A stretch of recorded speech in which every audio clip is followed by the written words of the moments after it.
Hello guys, ನೀವು ನೋಡ್ತಾ ಇದ್ದೀರಾ Kannada sports official YouTube channel. ಅಂತಾರಾಷ್ಟ್ರೀಯ ಎಲ್ಲ ಮಾದರಿಯ ಕ್ರಿಕೆಟ್ಗೆ ವರ್ಲ್ಡ್ ಕಪ್ನ ಹೀರೋ ವಿದಾಯ.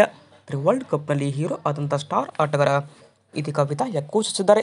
ನಮಗೂ ಕೂಡ ಈ ಸುದ್ದಿ ಕೇಳಿ ಏನಪ್ಪ ಅಂದರೆ ಬೇಜಾರಾಯಿತು. ಅಂದರೆ ನಿನ್ನೆ ಇವರು ರಿಟೈರ್ಮೆಂಟ್ ಆದರು. ಬಟ್ ಯಾರಪ್ಪ ಆ ಆಟಗಾರ ಅಂದ್ಕೊಳ್ಳೋದಾದರೆ ನೋಡ್ಬೋದು, ನ್ಯೂಜಿಲೆಂಡ್ ತಂಡದ ಸ್ಟಾರ್ ಆಟಗಾರ ಅಂದರೆ ಓಪನರ್ ಮಾರ್ಟಿನ್ ಗುಪ್ಟಿಲ್ ಅವರು ಅಂತಾರಾಷ್ಟ್ರೀಯ ಎಲ್ಲ ಕ್ರಿಕೆಟ್ ಫಾರ್ಮ್ಯಾಟ್ಗೆ ವಿದಾಯ ಹೇಳಿದರು.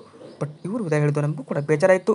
ಇನ್ನು IPLನಲ್ಲಿ ಇವರು ಪಂಜಾಬ್ ಕಿಂಗ್ಸ್, ಮುಂಬೈ ಇಂಡಿಯನ್ಸ್ ತಂಡದ ಪರ ಆಡಿದರು. IPLನಲ್ಲಿ ಕೇವಲ 13 ಪಂದ್ಯ ಇವರು ಆಡಿದ್ದಾರೆ.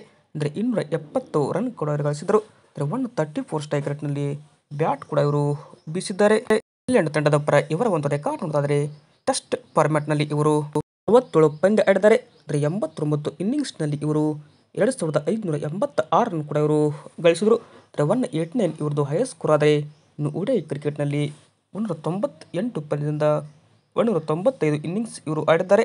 ಬಟ್ ನಾಟ್ಔಟ್ ಆಗಿ 19 ಸಲ ಇವರು ಉಳಿದ್ರು ಅಂತ ಹೇಳ್ಬೋದು. ಇನ್ನು ರನ್ಸ್ ನೋಡೋದಾದರೆ 7346 ರನ್ ಕೂಡ ಇವರು ಕಲೆ ಹಾಕಿದರು. ಇನ್ನು ಹೈಯೆಸ್ಟ್ ಸ್ಕೋರ್ 237. ಅಂದರೆ ಇದು ಕ್ರಿಕೆಟ್ ವರ್ಲ್ಡ್ ಕಪ್ನಲ್ಲಿ ವಿಂಡೀಸ್ ವಿರುದ್ಧ ಬಂದಿರುವಂಥ ಡಬಲ್ ಸೆಂಚುರಿ ಅಂತ ಹೇಳ್ಬೋದು. T20 ಕ್ರಿಕೆಟ್ ಫಾರ್ಮ್ಯಾಟ್ನಲ್ಲಿ 122 ಪಂದ್ಯದಿಂದ 118 ಇನ್ನಿಂಗ್ಸ್ ಇವರು ಆಡಿದರು. 7 ಬಾರಿ ಇಲ್ಲಿ ನಾಟ್ಔಟ್ ಆಗಿ ಇವರು ಉಳಿದಿದ್ದಾರೆ.